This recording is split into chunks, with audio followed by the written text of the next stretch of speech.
and welcome to the Ins and Outs of Work, an HR and Future of Work podcast for everyone. For HR professionals who know their stuff, managers in organizations big and small, or inquisitive employees who just have an interest in how the world of work is changing. My name is Nelly, I'm your resident HR insider. And I'm Joe, the HR outsider. On this podcast, we do things a bit differently.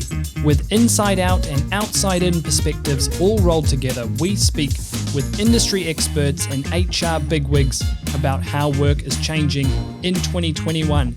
And today is a special day, listener, because we are kicking off our AI week here on the podcast. I'm excited, Neely. Absolutely, me too, Joe. Fantastic. It's a little special because we'll be having 3 episodes this week rather than our usual one, covering the topic of artificial intelligence in HR from 3 separate angles. Oh, wow. Mm-hmm. So make sure you come back on Wednesday and Friday for parts 2 and 3 of our AI series, our AI week here on the Ins and Outs of Work. Yes. Brilliant. And just like the podcast, I'd say this is AI with a twist, so you really do not want to miss this. Exactly.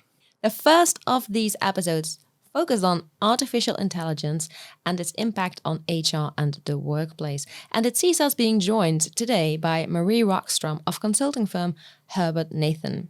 Marie has over 10 years of experience in HR and has held roles such as HR manager, personnel and payroll administration manager, and HR specialist. She has a passion for the intersection of people and technology and has been a project manager for countless system implementations within HR and payroll. A few words about HerbertNathan Co. is a highly specialized management consulting firm within the area of ERP, HR, LMS, BI, and CRM systems, and they are the most used advisory firm on the Scandinavian market for that. Amazing. Okay, very excited for the conversation with Marie. But this is such a big topic, nearly artificial intelligence, that we thought we needed to dedicate an entire week to it on the podcast. Yes. Because what does it even mean? That's a good question, Joe. I think that calls for a definition at least. A definition. Seamless segue. Thank you, Neely. We thought at the very start of this AI week that we should really lay down a clear definition, right, Neely? So I'll hand it over to you to start us on that. Thank you. Here goes for our definition, or actually definitions, Joe. So, artificial intelligence is a field of computer science that aims to solve cognitive problems commonly associated with human intelligence. In other words, AI enables machines to think like humans and perform tasks such as learning, problem solving, reasoning, and language processing. Today, AI is being driven by 2 fundamental technologies, machine learning and deep learning. Yes, so let's take a better look at those 2 kind of subsets of artificial intelligence, machine learning and deep learning. Just good to get a sense of actually what we're talking about before we get into this. So machine learning is actually a branch of artificial intelligence that enables machines to learn from and make predictions based on data. Okay, so the roots of machine learning are embedded in pattern recognition, and the concept is that algorithms can learn from recorded data without being programmed to do so. So that's the huge thing. For instance, an algorithm that needs to identify cars will rely on images of other cars to actually teach itself what a car looks like. And in this case, the end objective of the algorithm has been defined by a person, which is to identify a car, but the steps to arrive at that objective is learned by the machine itself by training on the data. So that's machine learning in essence. If we then focus on the other branch of artificial intelligence, and stay with us here because it's important to get a foundation in this topic, it's deep learning. So you may have heard of this term deep learning as well. It's a branch of machine learning actually as well that trains a computer to learn from large amounts of data through neural network architecture. Whoa. Let's repeat that. Neural network architecture. So it is a more advanced form of machine learning that breaks data down into layers of abstraction. Instead of organizing data to run through predefined equations, deep learning actually sets up basic parameters about the data and trains the computer to learn on its own by recognizing patterns using multiple neural network layers, almost like neurons in the brain. So there's a kind of difference there. And if we focus back on that car example, Neely, what's the difference there? Yes, so if we go back to your car analogy from earlier, Joe, a deep learning algorithm can distinguish between a car and a truck by identifying the relationships between core elements of a car and a truck. Car, 4 wheels, no loading bed, and a truck, 4 or more wheels, has a loading bed, and so on. After sufficient training, deep learning algorithms can begin to make predictions or interpretations of very complex data. Yes, there you go. So I hope we didn't confuse you more than you were confused before, but really that was just an idea of what actually artificial intelligence is and how these terms machine learning and deep learning fit within that. So in this conversation with Marie, we will be, diving into HR implications of those things, but good to get them defined early on.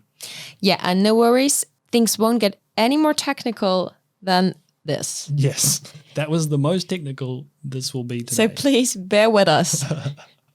Yes, and before we jump to the interview, we wanted to do one of our famous segments. It's called the Did You Know?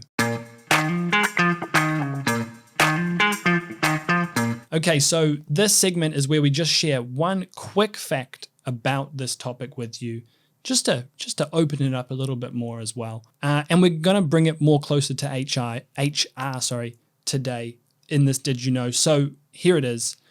Did you know, Neely, that most HR practitioners welcome the integration of AI into their HR processes? That's according to an Oracle Future Workplace report. Did you know that? I did not know that at all, Joe. I would probably have guessed the opposite. Yeah. Well, in fact, 64% of them reported in this 2019 study, so a couple of years back, that in the workplace they would trust a robot over their manager for advice. Shoot. Wow.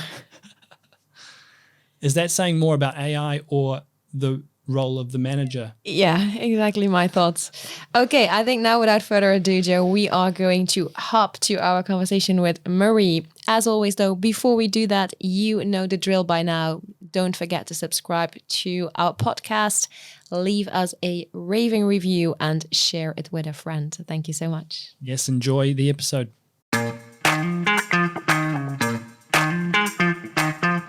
How are you today, Marie? I'm very fine, thank you. I'm very excited to be here. Yes, thank you so much for being here with us. Maybe we could quickly begin by you maybe telling us a little bit more about yourself and the work you do at HerbertNathan. Yeah, I work as a senior consultant within HIM, so Human Capital Management. That really means what I am a digital expert or senior advisor within the digital tools within HR, payroll and outsourcing solutions within the same area. Nice. Thank you, Marie. Now, in today's episode, we are going to be talking about AI and HR. Now, that is a very vast topic. There are many different roads that we can and directions that we can go into. So let me give you listeners first a little bit of more context. According to a Forbes article from earlier this year, the pandemic has sped up the level of AI-powered automation. And according to the same article, AI will continue to transform HR on an industry-wide level. Now, as I said, there are heaps of different applications of AI in HR, but some of the applications that are mentioned in particular in that article are identifying future skills gaps, identifying new learning opportunities and offering the right learning at the right time, matching candidates as well as existing employees with roles that are best suited for them, sentiment analysis to help understand what employees feel and why, and then lastly, to understand workplace risks. Marie, I think a good first question would be, do you also have the impression that the pandemic has sped up developments of AI in HR? Maybe not the pandemic itself, but the way we are working, we are definitely seeing the employees having different demands on their type of job and how the managers should handle it as well. Just in regards to AI, maybe I haven't really seen the connection yet, but definitely with the digital tools that's now being offered and implemented within HR, for sure. Mm-hmm. And so when it comes to some of the developments that were mentioned in that Forbes article that I just talked about, do you recognize some of these developments? Yeah, for sure, especially the skills gap.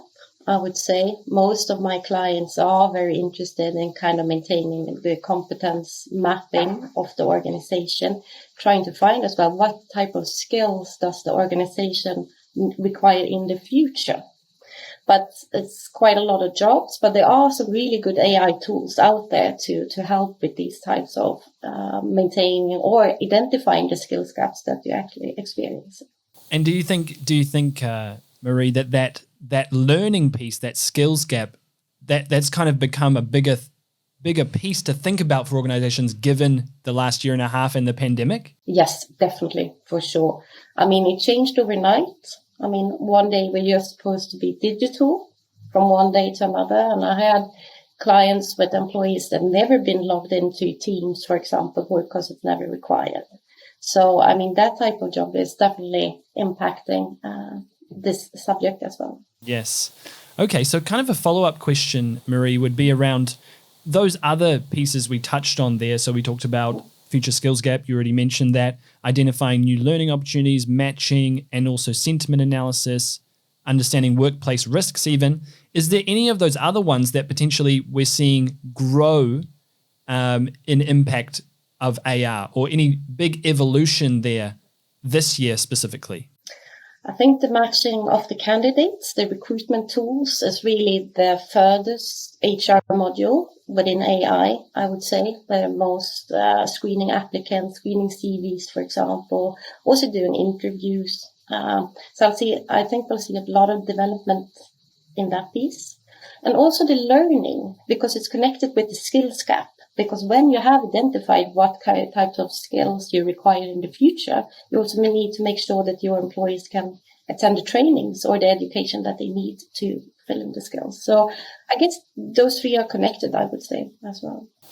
I think so too. And there you already briefly mentioned the hiring process, Marie, and that is something that I would like to zoom in on a little bit. So if we look in particular at using AI-powered technology in the hiring process, here too, there are many different applications. There are tools, I think, for pretty much every single segment of the hiring process, from sourcing to resume screening, as you said, to pre-selection and so on. But one thing that many companies are trying to do is they are trying to limit bias by using technology for that. However, that doesn't necessarily mean that the hiring process will be completely bias-free, of course.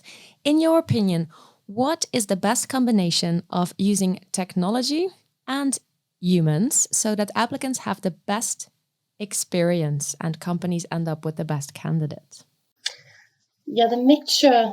I mean, if we first start with the bias question, just because you have an AI tool, for example, implemented in your recruitment system, doesn't mean it's bias-free.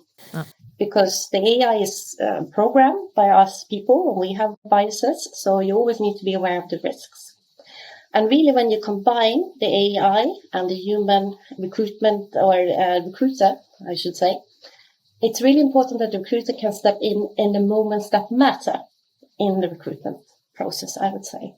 So that's usually when you get a no or a yes to continue the process. That I would say would be handling by the human or the interaction. Yes. While the AI can really support the screening, the big data handling, and also recommend decisions for the recruiter to take. That I would say would be a good mix. Can you perhaps give us an example of one of your clients that is doing this very well in their hiring process? You don't need to give us a name if you don't want to, but just maybe a client that does this very well, combining technology and humans in their hiring process. I do have a client that's what you call municipal. Client that's actually hired a robot or an AI robot to do the first screening interviews. But they always ensure before you come into the office, you get introduced by a human saying, hi, you're going to be meeting this robot. She's going to be handling you in this way and so on. Kind of making the new or the candidate comfortable in the situation, because we have noticed that when you do sit eye to eye with a robot, something happens. You get a little bit more nervous or so we humans really need to introduce the robots, I think, to it. And then when it's business as usual in a couple of years, maybe not, but at the moment now. So the client really managed to change the recruitment process and still making the candidates feel comfortable. Yes. I think a couple of really interesting points there that really sparked my thinking, Marie, was that, sometimes I think companies can try to pretend that there's a human behind the AI, whereas it's like, maybe just tell people that it's AI and it'll be a little bit less weird. And also that thought that, just because it's AI, just because it's technology, doesn't mean it's going to be a silver bullet to solving bias. Actually, there's humans behind that, and if you're not careful, you can still bring a lot of that bias through, right? Yes, for sure. Yeah. Cool. So kind of follow up, or sort of shifting tack a little bit, we wanted to talk about maybe the sort of internal mobility use case. So we just touched on hiring there, but internal mobility could be another one, and you talked about matching being one that could come through here. So earlier this year, we sort of published at TalentSoft a report, research with an analyst firm called Fosway that showed that a lot of companies weren't making the most of the potential for internal mobility in their companies. And in your experience, I guess the question would be, what do companies struggle with when it comes to creating a successful internal mobility plan? Yeah, I would say the most common thing is that making the plan, or usually within HR, is not very hard. You have a strategy, you have a policy, you follow up a checklist and work documents. It's really getting these documents and tools for the internal mobility plan out in the organization, because it's the managers that really owns the process, as opposed to motivate and track their employees, so to speak, in the internal mobility. Mm-hmm. So it's really, I think it's important that HR can support the managers in having the right tools. And maybe also because it's quite an administrative tough process. You have to order computers or new tools for before moving, or you have to plan for training, or you also need to check align with the employee's motivation and desire to evolve in the organization. So it's a big subject, really. So therefore, I think they struggle really. And it's also an individual plan. Not all employees are framed the same way, so you need to be able to adapt the mobility plans on an individual basis as well.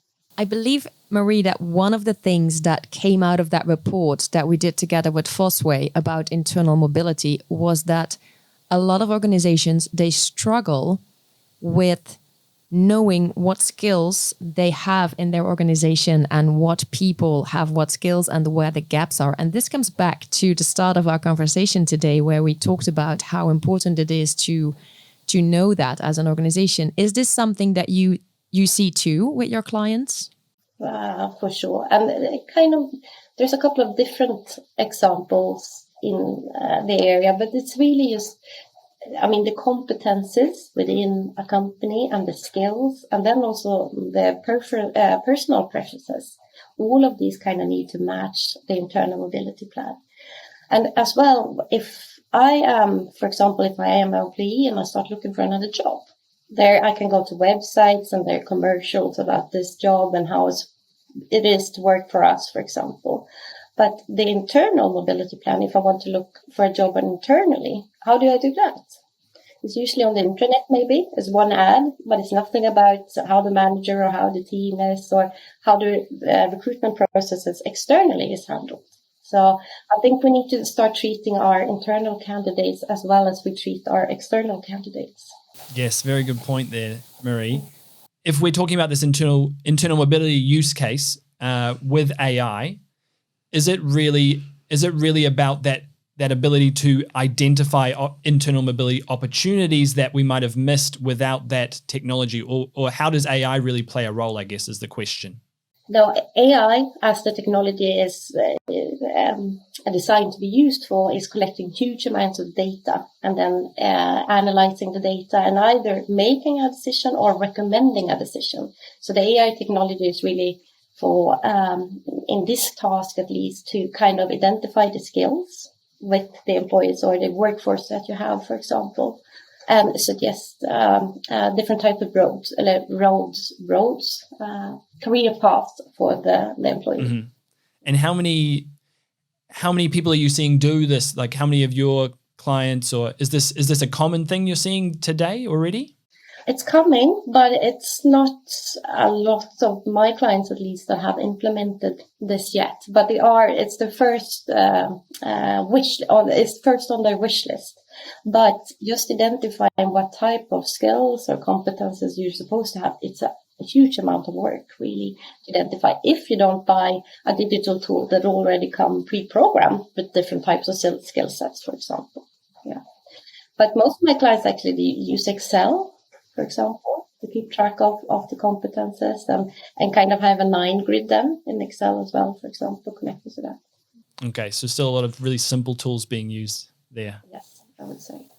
Great. Okay, so Marie, we want to change tack again a little bit here and talk about sentiment analysis. So Neely mentioned it early in the episode, sentiment analysis.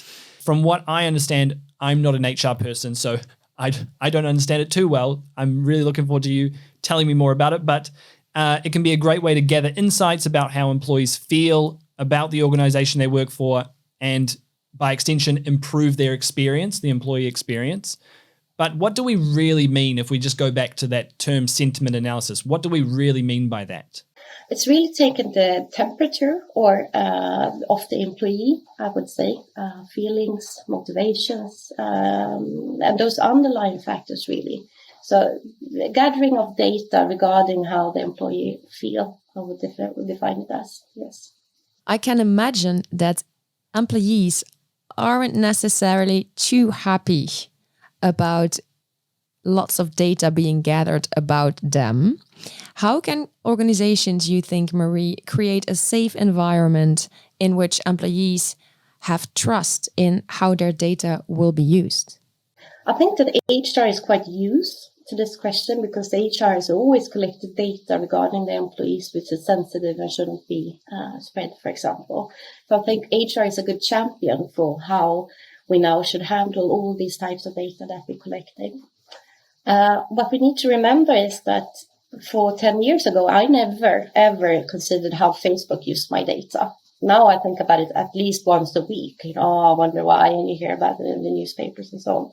So this demand from employees or humans all over the world that we should collect data and gather it safely and keep it safe is really coming now. So I think the organizations really need to start taking notice of this as well. We have GDPR, which is quite clear. So that's a very good law to fall back on to know, okay, are we handling the data correctly? And then, when the employee takes an employment and give personal data to us, we need to consider they have trusted us with this information. It's like a secret, and don't tell this to anyone. So it's really important that HR at least can say, no, we'll keep your secret safe and we'll do our best to keep your data safe. I think that's very important. So as long as you have the trust, I don't think it's really an issue for the employee to state what they feel or how they feel, as long as they trust their employer. Mm. Can you perhaps give an example of a company or an HR department in a company that you have seen this do very well? Maybe they, organized a workshop for their employees about how they were going to treat their data, or maybe they really showed their employees how the data was being used and how it was beneficial for the organization or for the employees. Have you seen any cool examples of this? Yeah, it's really about my clients that are very transparent with what the data is collected for. And the employees know it's exactly what type of data is being collected, when it's raised, what I can demand from my employee, for example, regarding the data and so on. So as long as I think the transparency is a good rule to implement, yes. One thing I'm interested to find out from you, Marie, and I think I've just sort of thought of this as we've been discussing, is, obviously we can't have AI without data. And so that foundation of quality data is so important to even think about beginning this discussion of all the use cases and everything. In your sense of like European businesses as a whole and everything, how good is that quality of data? Like, are we close enough to being able to do good, like cool things with AI, or is the data really not in a great place in a lot of cases? The data is not in a great place in a lot of places, even though you have an HR master data system, for example, which a lot of clients have, but maybe you don't have your integration map.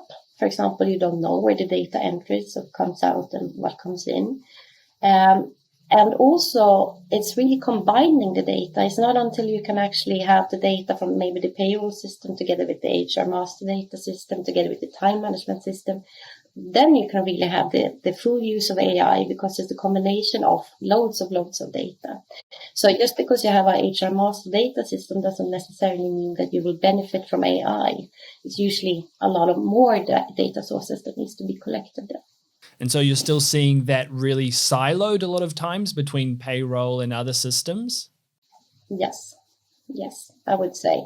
And also maybe clarities within my clients, where is the master data system? The payroll team usually think, it's payroll system, that's the HR master data, and then you have HR say, no, it's in the HR master data system, and then you have finance saying something else, for example. So yeah, there's a lot about agreeing what data really is being entered into the different system and what it should be used for.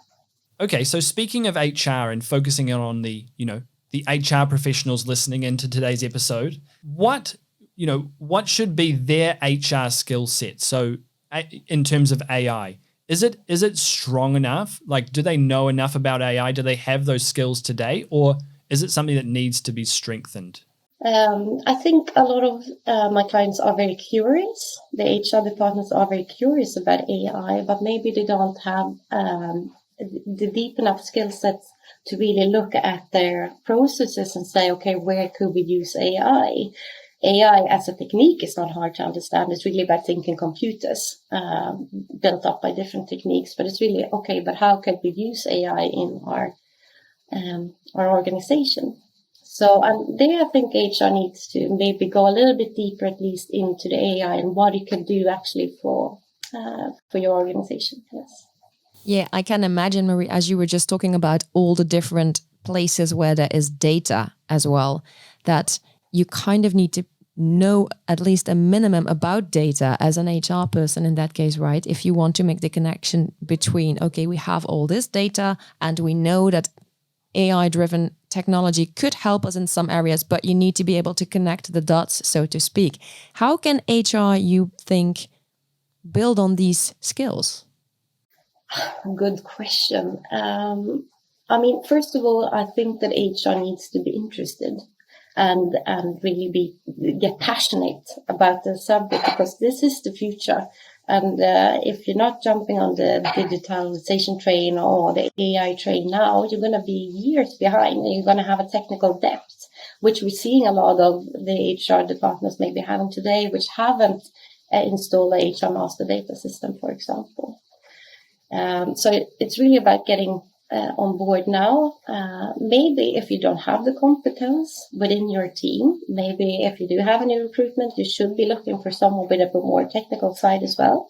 Or you call in for an expert, someone like me or my colleagues in the business, for example, that can help you pinpoint certain questions. So depending on if you want to work with it on a daily basis within your organization, you fill up the gap yourself. But if it's more a hit-on a project, for example, okay, we're going to digitalize our recruitment process, maybe someone like me is best.